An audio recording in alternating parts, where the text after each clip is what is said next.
Ilang senador ang naipit sa loob ng Senado matapos i-lockdown ang gusali at magkagulo roon kagabi. Kabilang sa mga naiwan si Senador Bato de la Rosa na may aktibong warrant of arrest galing sa International Criminal Court o ICC. Nasaan na nga ba ngayon si Senador Bato? Live mula sa Senado, may ulat on the spot si Mav Gonzalez. Mav? Connie, meron na tayong kumpirmasyon mula sa isang senador na nakausap ng GMA News na base daw sa ibinigay sa kanyang impormasyon ng isang miyembro ng Senate Secretariat ay wala na dito sa Senado si Senador Bato de la Rosa. Nakaalis daw ito mga bandang 2:30 ng madaling araw at ngayon ay nag-iintay pa tayo ng opisyal na pahayag galing din sa kampo ni de la Rosa. Pero kanina nakita rin natin dito yung mga abogado niya na sina Attorney Israelito Torion, pati na rin si Attorney Jimmy Bondoc. At ang sabi nila ay nandito sa Senado si De La Rosa.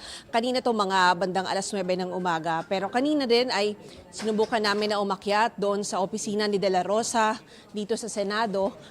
Pero pinigilan kami ng Office of the Senate Sergeant at Arms dahil wala pa raw instruction sa kanila kung pwede nang umakyat ang media doon. Sa ngayon din ay hinihinga natin ng pahayag si Senate President Alan Peter Cayetano at si Senador Robin Padilla dahil merong impormasyon na nakarating sa atin na umalis daw si Senador Bato kaninang madaling araw kasama si Senador Robin Padilla gamit ang sasakyan ni Padilla. Wala pa itong opisyal na kumpirmasyon, Connie. Ang nakuha lang natin na kumpirmasyon ay yung nakaalis na nga itong si De La Rosa. Samantala naman ay pinasisibak sa pwesto ni Senador Amy Marcos ang ilang matataas na opisyal ng National Bureau of Investigation o NBI kaugnay sa insidente ng pamamaril sa loob ng Senado kagabi. Sa liham na ipinadala niya kay Pangulong Bongbong Marcos, hiniling niya na pansamantalang tanggalin sa pwesto sina NBI Director Attorney Melvin Matibag, NBI National Capital Region Chief Attorney Emeterio Dongalio Jr. at NBI Organized and Transnational Crime Division Chief Attorney Jerome Bomediano.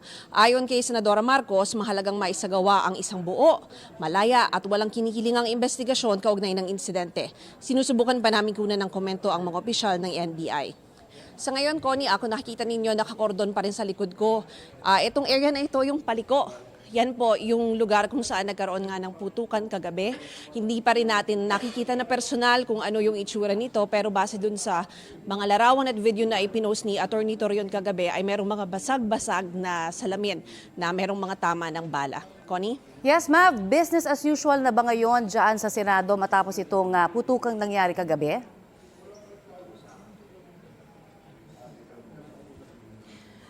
Actually, Connie, parang medyo half-half na masasabi mong business as usual. Yung kalahati ay oo, business as usual dahil may pumasok yung mga Senate employees ngayon, yung Senate media ay nakakapasok pa rin. Pero yung kalahati ay hindi business as usual dahil nga meron paling mga areas na naka-cordon off ngayon. At yung kaninang nabanggit ko na sa 5th floor ay hindi pa rin kami nakakaakyat.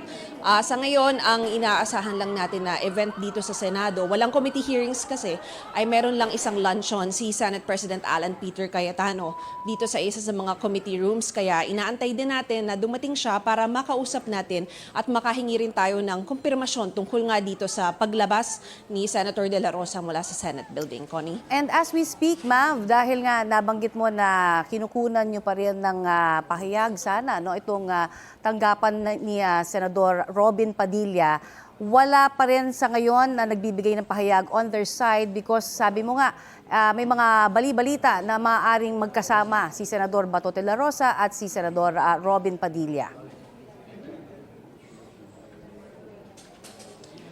Tama, Connie, wala pang kumpirmasyon. Nag-reach out na tayo sa opisina pareho ni De La Rosa, pati na rin ni Padilla, pero wala pang sumasagot sa atin ngayon maski staff nila. Yan yung inaantabayanan pa natin ngayon, Connie. Okay, maraming salamat, Mav Gonzalez.